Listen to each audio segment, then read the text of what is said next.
Olá, meus queridos amigos, sejam vocês todos muito bem-vindos aqui ao nosso canal Crescer na Fé, o canal que estuda o Catecismo da Igreja Católica. Que alegria a gente poder se reencontrar. Nós estamos estudando os mistérios da vida de nosso Senhor. E dentre esses mistérios, hoje a gente vai falar de um mistério em especial. Vamos falar sobre o nascimento de nosso Senhor. Por isso, fique conosco. Eu tenho certeza que você vai gostar, que você vai aprender bastante coisa. Se você ainda não é inscrito, não deixe de fazê-lo. Se inscreva, acione o sininho para receber as notificações. Solicito que você compartilhe este vídeo com a sua rede de contatos. E no final, se você tiver gostado, não deixe de dar aí o seu positivo. Combinado? Nós vamos à nossa vinheta e já já nós retornamos. Até já!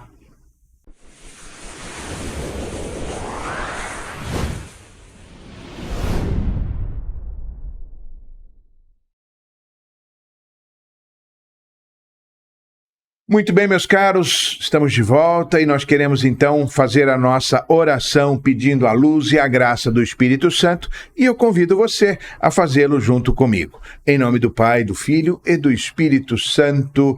Amém. Vinde, Espírito Santo, enchei os corações dos vossos fiéis e acendei neles o fogo do vosso amor.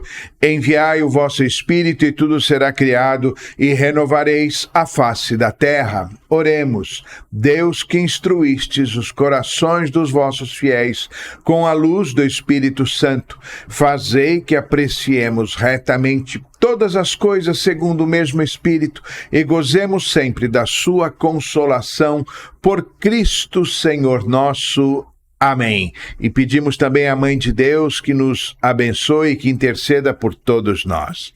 Ave Maria, cheia de graça, o Senhor é convosco. Bendita sois vós dentre as mulheres e bendito é o fruto do vosso ventre, Jesus. Santa Maria, Mãe de Deus, rogai por nós, pecadores, agora e na hora de nossa morte.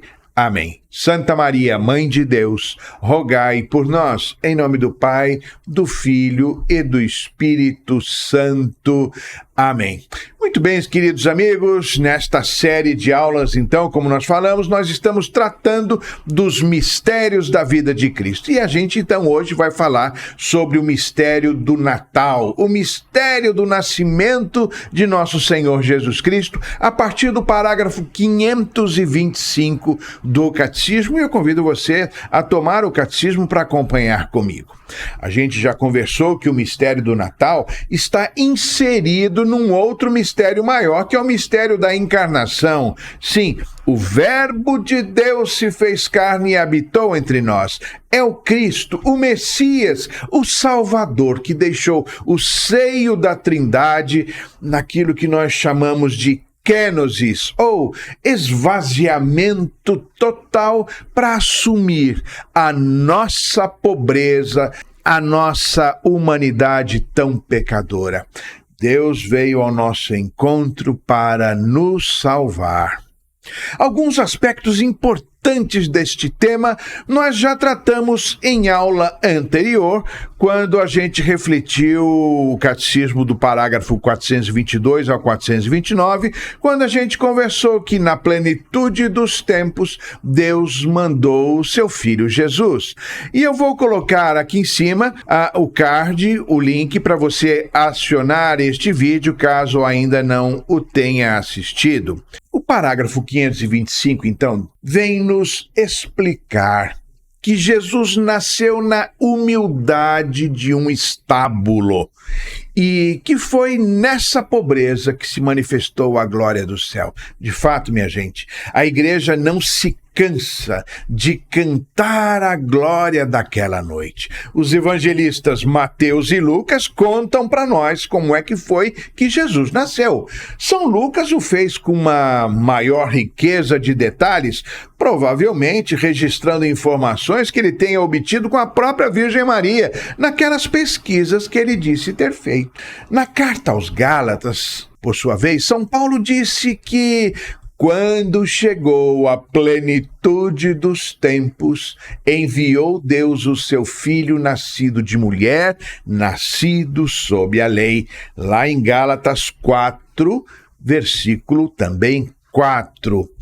Bem, mas o que será que significa essa plenitude dos tempos, hein? Bom, nós sabemos que Deus não resolveu de última hora mandar o seu filho a nós, não é? Já desde o Jardim do Éden, o Salvador já estava prometido a nós. Todo o Antigo Testamento, as alianças, a lei, aquela esperança messiânica apontavam para um tempo que se tornava cada vez mais próximo e o povo hebreu então aguardava com ansiedade a chegada do Messias.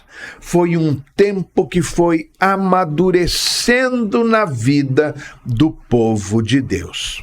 Mas essa plenitude dos tempos também se deu no aspecto político daquela sociedade.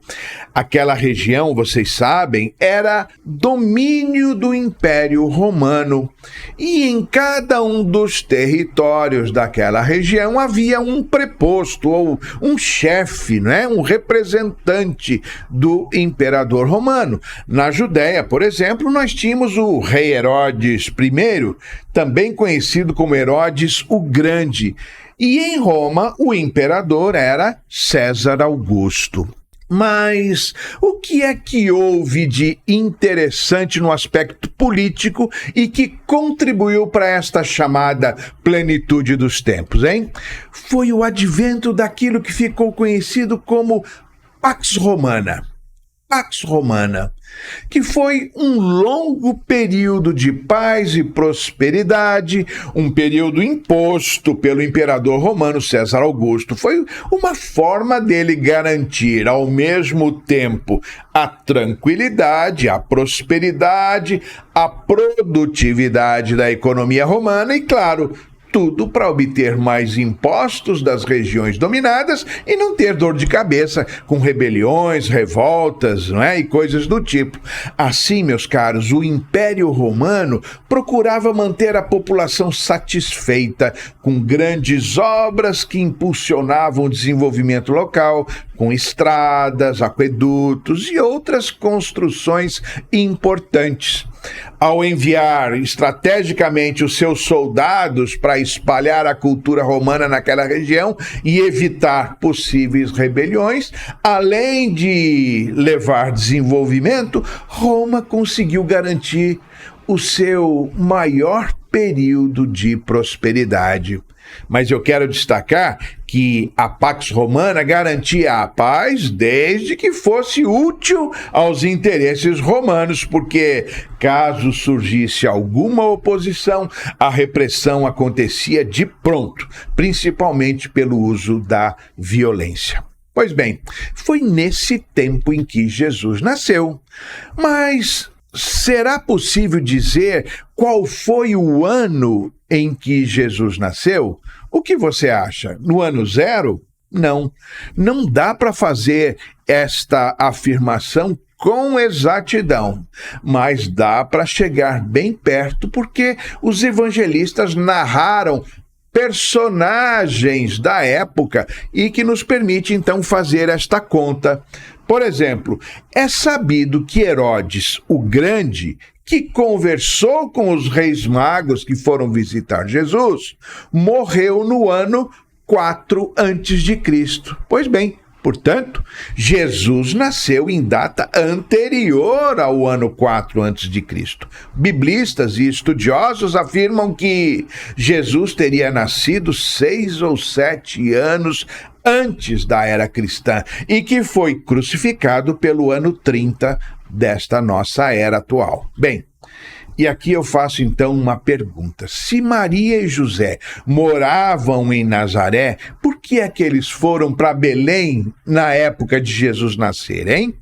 O evangelista São Lucas cita este acontecimento e explica: naqueles tempos apareceu um decreto de César Augusto ordenando o recenseamento de toda a terra. O fato em questão foi um recenseamento determinado por Roma com a finalidade de determinar e depois cobrar mais impostos. Provavelmente José, que era da casa de Davi, talvez possuísse lá algum terreno, algum imóvel em Belém e por isso precisava ir lá para a cobrança dos impostos. Assim, em obediência àquele decreto, José foi obrigado a ir com Maria, grávida, de Nazaré, para Belém, a cidade de Davi. Certamente o nascimento de Jesus lá na cidade de Davi, em Belém, faz parte, digamos, de um quadro da grande história universal, muito embora seguramente o imperador nada soubesse daquele casal simples que por causa dele precisou viajar em um momento tão difícil, daquela gravidez. Sem se dar conta, o imperador César Augusto foi o agente para a confirmação de uma profecia realizada 500 anos antes pelo profeta Miqueias, que disse: "Mas tu, Belém de Éfrata, tão pequena entre os clãs de Judá, é de ti que sairá para mim aquele que é chamado a governar Israel.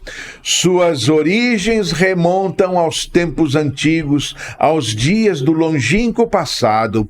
Por isso Deus os deixará até o tempo em que der à luz aquela que há de dar à luz.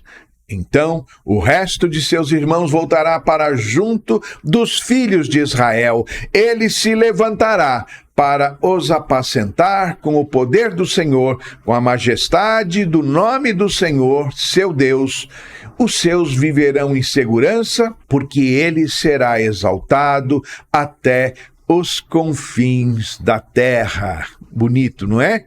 Mas existe alguma controvérsia sobre a data daquele recenseamento que, segundo um autor muito respeitado, o autor Flávio Joséfo, este recenseamento teria acontecido, na verdade, no ano 6 depois de Cristo. Então, essas contas não estão fechando. Mas, à luz de outros personagens e de outros acontecimentos, é de se concluir que este recenseamento tenha se desenrolado em várias etapas e por vários anos. Assim, a primeira etapa teria ocorrido nos dias do nascimento de Jesus. Bem, novamente citando alguns estudiosos da Bíblia, a tradição de indicar Belém como o lugar do nascimento de Jesus parece hoje ser bem mais um acerto de Mateus e de Lucas ao interpretarem algumas profecias, como a descendência de Davi, lá de Miqueias. Esses estudiosos chegam mesmo a supor que Jesus teria nascido provavelmente em Nazaré mesmo, e não em Belém. E porque teria nascido e crescido em Nazaré, era chamado de Nazareno. Assim, as narrativas de Mateus e Lucas sobre o nascimento de Jesus seriam muito mais uma declaração teológica do que histórica. Mas nós ficaremos com a tradição da igreja que concorda que o local do nascimento de Jesus foi sim em Belém, até porque as diferentes fontes utilizadas por Mateus e Lucas não nos permitem tirar conclusões diferentes. Mas o que é que importa se Jesus nascesse 1000 vezes em Belém, se não nascesse também dentro dos nossos corações, dentro do coração do homem, hein? Assim a gente afirma com toda a fé que Belém tornou-se um elo entre o céu e a terra. Ali se encontraram Deus e o homem e olharam-se face a face. E São Lucas prossegue contando que, estando eles ali, completaram-se os dias dela, e deu à luz seu filho primogênito, e envolvendo-o em faixas, reclinou numa manjedoura, porque não havia lugar para eles na hospedaria. O fato de não haver lugar para eles na cidade provavelmente aconteceu por causa daquele recenseamento, e a cidade de Belém então estava lotada, muitas pessoas que acorreram lá. Mas isso acaba fazendo um paralelo com o que escreveu São João quando disse no prólogo do seu evangelho que Jesus veio para o que era seu e os seus não o receberam. Não é verdade? Mas isso só nos reforça a inversão de valores que acontece na figura de Jesus, na sua mensagem e na sua vida. Ele é importante, ele é poderoso, mas ele se revelou frágil, humilde e dependente. Dom Fulton Sheen, já falecido e que era arcebispo de Nova York, ele escreveu que o Filho de Deus feito homem foi convidado a entrar no mundo que era seu, mas ele o fez pela porta de serviço, pela porta dos fundos. Você sabe qual é o significado da palavra Belém? Belém significa Casa do Pão. Pois bem, foi nessa cidade conhecida como Casa do Pão que Jesus foi colocado numa manjedoura, que era a mesa onde os animais comiam. Como escreveu o Papa Bento XVI, a manjedoura é o altar e, ao mesmo tempo, o berço de Nosso Senhor. Ali, naquela manjedoura, está aquele que havia de apresentar-se a si mesmo como o verdadeiro alimento que os homens necessitam para serem pessoas. É o alimento que dá ao homem a vida verdadeira, a vida eterna. Assim, minha gente, a manjedoura se torna um sinal, uma alusão à mesa de Deus, para a qual o homem é convidado a fim de receber o pão de Deus, a Eucaristia. Sim, meus caros, de fato, Jesus é o pão vivo dos céus, e a gente pode dizer que desde o seu nascimento, a Eucaristia está presente entre nós. Então, Natal e Eucaristia estão profundamente ligados. A gente poderia ainda afirmar que a manjedoura se tornou como que a arca da aliança, na qual Deus é misteriosamente guardado. Sim, ele está no meio dos homens. Naquele estábulo ou naquela gruta, ele está no meio de nós, sim. Mas indo adiante, o texto de São Lucas afirma que Jesus foi envolto em faixas para ser colocado na manjedoura. O que é que podemos falar sobre isso, hein? Ficamos aqui a imaginar com que emoção Nossa Senhora aguardava aquele momento, a sua hora, a hora do nascimento do seu filho, não é?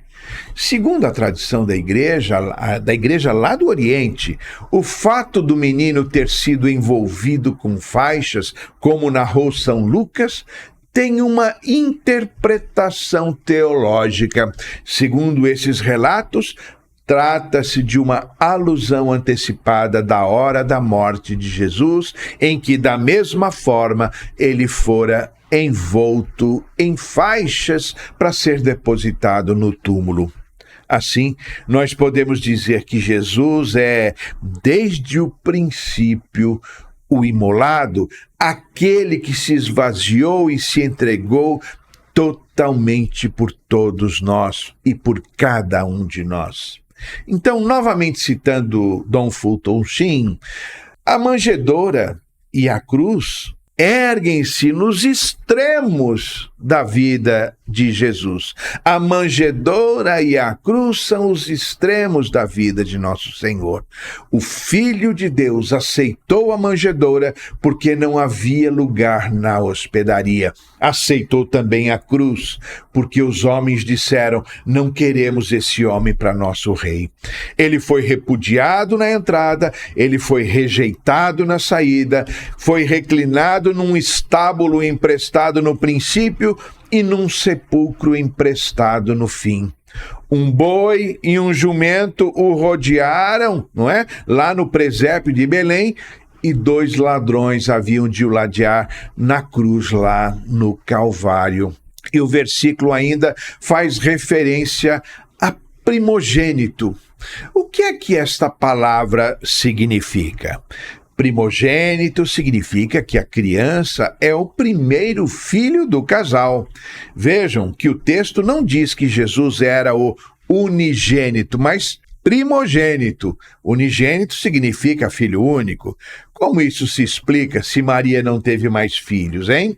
Também São Paulo explica Jesus como o primogênito entre muitos irmãos, como a gente vê na carta aos Romanos, como ressuscitado. Trata-se de mais uma palavra de caráter teológico lá no Evangelho, ou seja, com um significado maior do que parece ter à primeira vista. Como escreveu o Papa Bento XVI, ele é agora primogênito de modo novo e, ao mesmo tempo, o início de uma multidão de irmãos no novo nascimento da ressurreição. Jesus é o primogênito porque é ele que inaugura uma nova humanidade. E agora, depois de ter derrubado a porta da morte, são muitas as pessoas que por ela podem passar juntamente com Jesus. Todos aqueles que no batismo morreram e ressuscitaram com ele. Dessa forma, minha gente, essa primogenitura, não é? Ganha uma dimensão transcendente, uma dimensão universal, onde o Cristo, o Verbo encarnado, é o primogênito de toda a criatura. Nós teremos ainda outros temas para tratar sobre o nascimento e a infância de Jesus, como a sua circuncisão e a sua apresentação no templo. Mas agora a gente conclui esta reflexão com o parágrafo 526, que nos deixa uma importantíssima mensagem. Tornar-se criança em relação a Deus é a condição para entrar no reino. Para isso é preciso humilhar-se, tornar-se pequeno. Mais ainda, é preciso nascer do alto, nascer de Deus, para tornar-nos filhos de Deus. O mistério do Natal realiza-se em nós quando Cristo toma forma em nós.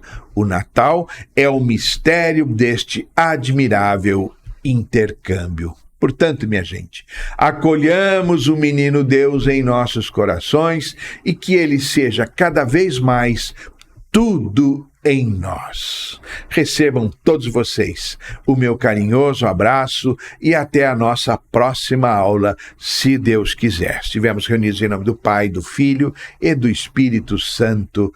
Amém. Tchau, tchau.